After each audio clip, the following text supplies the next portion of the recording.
Okay guys, welcome back. So today I'm going to show you how to do the cork brick option 2 with the angles here and how to put them across here. Now I'm just using some Loctite super glue. This is the gel, but I have found that the liquid does seem to make the brick stick quicker. So you may want to get some liquid. And also there is a way that you can get more glue out of these and actually squeeze this out.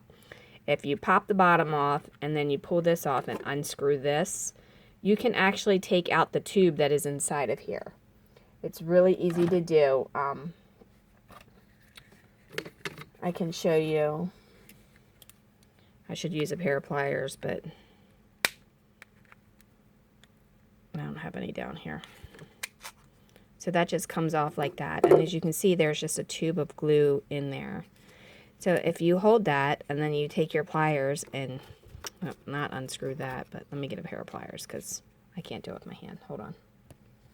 Okay, so if you take your pliers and you get this started and unscrew it, it should come off like that, which releases this.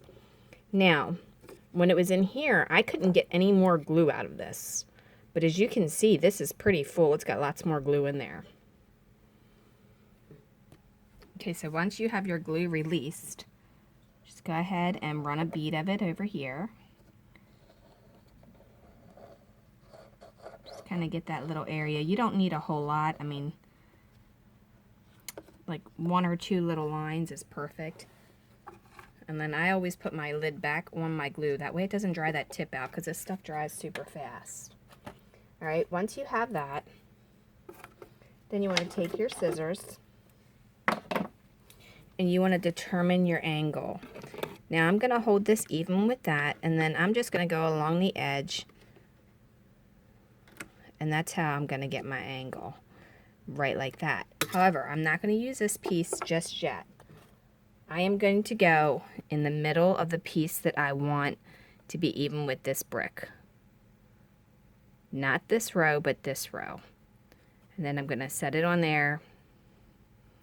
And I'll tell you, be careful not to get the crazy glue on your fingers because it will stick. And then you'll end up trying to get it off and it will hurt when you're trying to get it off. Or you may stick your fingers together. So try not to touch the crazy glue or wear some kind of protective coating on your hands.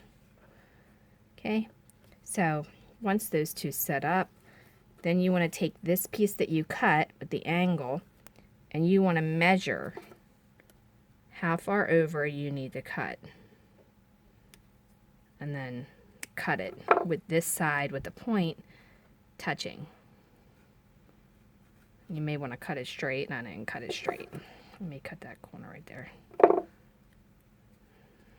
Okay, so then you fit that right in there, and then it fits pretty much perfect. Then you just continue that process all the way throughout your entire brick. Laying, so there you go, just like that. And then just continue laying it.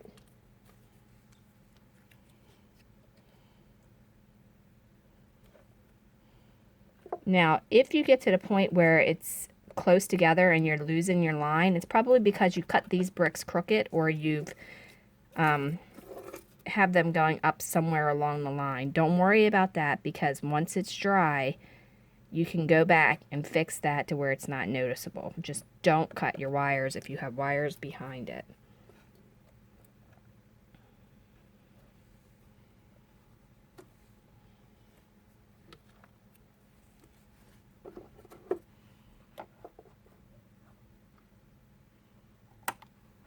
You can also do it on the inside.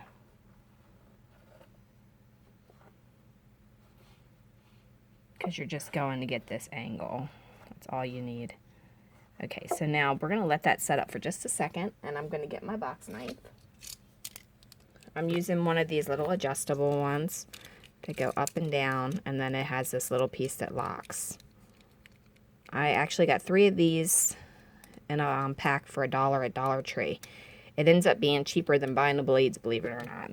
Okay, so I'm going to stay away from my wires because I don't want to cut them. But now, see how that's really close there? I don't like that. So I'm going to just kind of cut some of that off. I gotta change the blade. Hang on 1 second. Sometimes if you get glue on the blade, it will dull your blade, and that's what happened just then. Okay, so now I'm just gonna pull out those extra little pieces there. And if I want to make this side here a little bit narrower, I can do that too. And once you put the grout and everything in here, you don't even realize that you've messed up and had it like crooked. And you can always adjust it with paint too.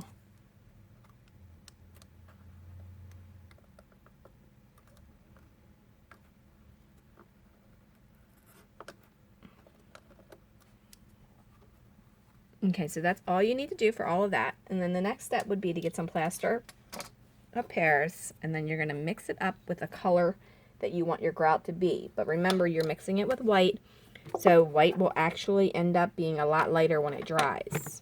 Okay, so I'll show you what I've done. Okay, so here is the grout that's in there.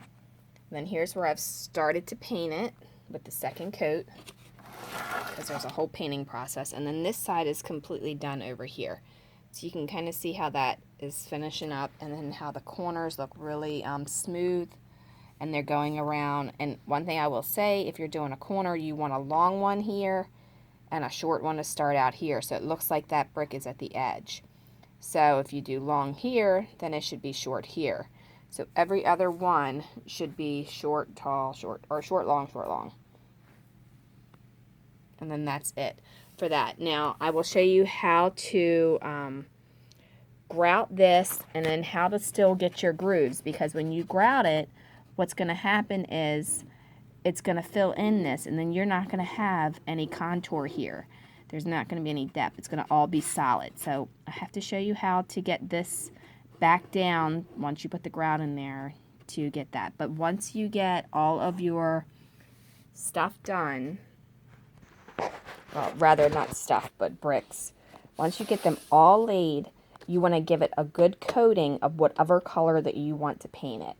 So give it a base coat, just like I did here. Then you're going to grout it. And the purpose of that is because when you get to painting the bricks individually, it's going to be easier to do that than it is to get it in between and keep it directly on that line. However, like right here, there is a little bit of paint on the grout where I went over too far. That's a simple fix. So if you do that, then all you need to do is take a pair of scissors or something with an edge, back of a paintbrush, anything really that has a little bit of an edge to it that you can just get right in that line. And then you just want to wipe that off just like that. Then once you do that, don't wipe it with a rag, just wipe it with your fingers or vacuum it up. And then you'll eliminate that red that you got on the grout. Okay, so same way goes for around here and stuff like that. If you get paint where you don't want it, you can just kind of scrape that off, because it is just plaster. And then as long as you haven't sealed it yet, then you're going to be just fine.